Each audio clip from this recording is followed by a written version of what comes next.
Magandang hapon mga ka-happy hour. Narito ang mga balita para sa MBC TV Network News Update 5 PM edition.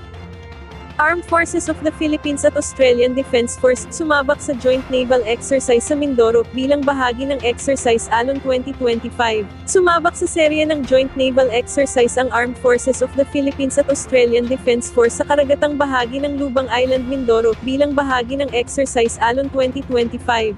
Ayon kay AFP Public Affairs Office Chief Sir Ces Trinidad, kasama sa mga lumahok na naval assets ng Philippine Navy ang BRP Jose Rizal, habang sa ADF naman ay ang HMAS Brisbane. Tampok sa pagsasanay ang iba't ibang operasyon gaya ng personnel transfer drills, communications exercise, officer of the watch manning exercise, combined anti-submarine exercise, night steaming in company, at flight quarters drills. Sa pulong balitaan sa Campo Aguinaldo, sinabi ni Colonel Dennis Hernandez, ang executive agent ng Exercise Alon 2025, na unang beses din nagsagawa ng maritime strike sa nasabing pagsasanay kasama ang AFP, ADF, at Royal Canadian Navy. Nilinaw naman ni Hernandez na ang naturang pagsasanay ay hindi nakatuon laban sa China o sa anumang bansa.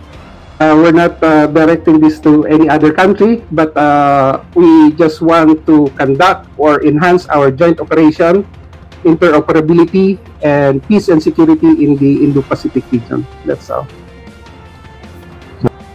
Samantala, sa Metro Manila ngayon, expanded number coding scheme sa August 21, 2025, sinuspinde ng MMDA. Suspendido ang pagpapatupad ng expanded number coding scheme sa Huwebes, August 21. Ayon sa Metropolitan Manila Development Authority, isang special non-working holiday ang August 21 bilang paggunita ng Ninoy Aquino Day.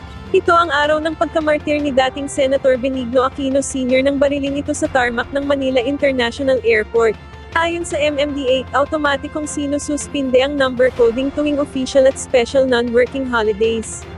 Ating alamin ang mga latest update mamayang alas 5:30 ng hapon sa programang Metro Manila Ngayon, Afternoon Edition. At yan ang mga balita para sa MBC TV Network News Update 5 PM edition. Samahan ninyo kami bukas mula alas 9 ng umaga hanggang alas 5 ng hapon.